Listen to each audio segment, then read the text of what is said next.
नागालँड भारताच्या ईशान्य भागातील एक सुंदर आणि सांस्कृतिकदृष्ट्या समृद्ध राज्य जे विविधतेने नटलेलं आहे। येथे 16 वेगवेगळ्या आदिवासी जमाती असून प्रत्येकाची स्वतःची वेगळी भाषा, पोशाख आणि परंपरा आहे। नागालँडला लँड ऑफ फेस्टिवल्स असेही म्हणतात, कारण इथं विविध सण, विशेषतः हॉर्नबिल फेस्टिवल मोठ्या उत्साहात साजरे केले जातात। येथे होणाऱ्या विविध सणांमुळे इथल्या संस्कृतीला वेगळी ओळख मिळाली आहे। नागालँडचा डोंगराळ प्रदेश, दाट जंगलं आणि निसर्गाच्या कुशीत वसलेली गावे प्रवाशांना निसर्गाचा अद्भुत अनुभव देतात। चला तर मग आज नागालँडमधील 10 प्रसिद्ध स्थळांची माहिती घेऊया। नंबर 1, कोहिमा। नागालँडची राजधानी कोहिमा हे शांततामय निसर्गरम्य पर्वतरांगांमध्ये वसलेलं शहर आहे।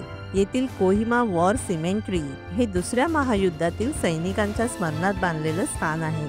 याशिवाय झुकोऊ व्हॅली ट्रेकिंगसाठी प्रसिद्ध आहे। साहसी प्रवास आवडणाऱ्यांसाठी हा एक उत्तम अनुभव आहे। नंबर 2, मोकोकचुंग। नागालँडमधील आओ जमातीचं प्रमुख ठिकाण असलेलं मोकोकचुंग हे गाव नागालँडच्या पारंपरिक जीवनशैलीचा अनुभव घेण्यासाठी प्रसिद्ध आहे। त्यांच्या उत्सवांसाठी प्रसिद्ध आहे। खास करून येथील मोत्सू उत्सव तुमच्या पर्यटन अनुभवाला वेगळा परिणाम देईल। येथील सण, हस्तकला आणि खाद्यसंस्कृती तुम्हाला भुरळ घालेल। नंबर 3, मोन। मोन जिल्हा खास करून कोयांग जमातीसाठी प्रसिद्ध आहे, ज्यांना टॅटू फेस्ड वॉरियर्स असंही म्हणतात। येथे कोयांग पुरुषांच्या पारंपरिक टॅटू आणि हातमशाली यांना भेट देण्याचा अनुभव अविस्मरणीय ठरेल। येथील लोंगवा गाव अनोखं आहे, कारण हे गाव भारत म्यानमारच्या सीमेवर आहे आणि स्थानिकांची घरे दोन्ही देशात पसरलेली आहे। Number 4, Khonoma green village. Khonoma हे एक इको टुरिझम मॉडेल असलेलं गाव आहे। येथे पर्यावरणाचं संरक्षण आणि शाश्वत विकासाचं उत्तम उदाहरण पाहायला मिळतं। पर्यावरण प्रेमींसाठी ही जागा नक्कीच भेट देण्यासारखी आहे। नंबर 5, दिमापूर। दिमापूर हे नागालँडचे मुख्य औद्योगिक शहर आहे। दिमापूरमध्ये कचारी रुइन्स ही ऐतिहासिक स्थळं पाहायला मिळतात, जे कचारी राजवंशाच्या संस्कृतीचं प्रतीक आहे। तसेच येथील दीपू नदी आणि नीलमपार आरामदायी वेळ घालवण्यासाठी उत्तम ठिकाणं आहेत। नंबर 6, तुएनसांग। तुएनसांग हे नागालँडमधील सर्वात मोठ्या जिल्ह्यांपैकी एक आहे। इथे विविध आदिवासी जमातींचं मिश्रण पाहायला मिळतं। तसेच येथील फेस्टिवल्स आणि पारंपरिक हस्तकला खूपच खास आहे। येथील घनदाट जंगल ट्रेकिंग आणि साहसी खेळांसाठी प्रसिद्ध आहे।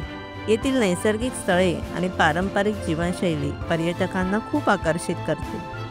Number 7, Pangti village. पांगती हे एक विशेष गाव आहे, जेथे सायबेरियन पक्ष्यांचे स्थलांतरण पाहायला मिळते। पक्षीप्रेमींसाठी हे एक खास आकर्षण आहे।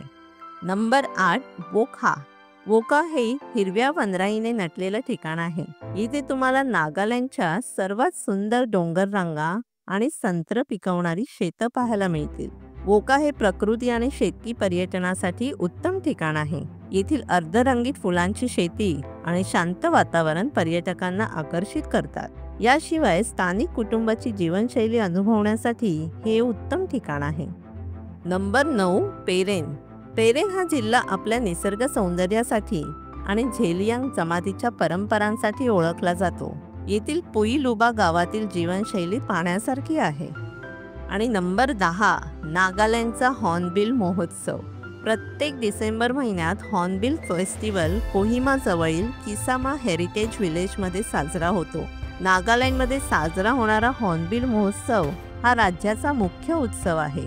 नागालँडच्या विविध जमातींच्या नृत्य प्रकारांपासून त्यांच्या खाद्यसंस्कृतीपर्यंत सगळ्या गोष्टींचं प्रदर्शन इथं केलं जातं। याशिवाय नागालँडमध्ये संध्याकाळी बर्फाच्छादित डोंगरांमधील सूर्यास्ताचं दर्शन मंत्रमुग्ध करणारं असतं। नागालँडमधील पारंपरिक हस्तकला आणि विणकाम जगभरात प्रसिद्ध आहे।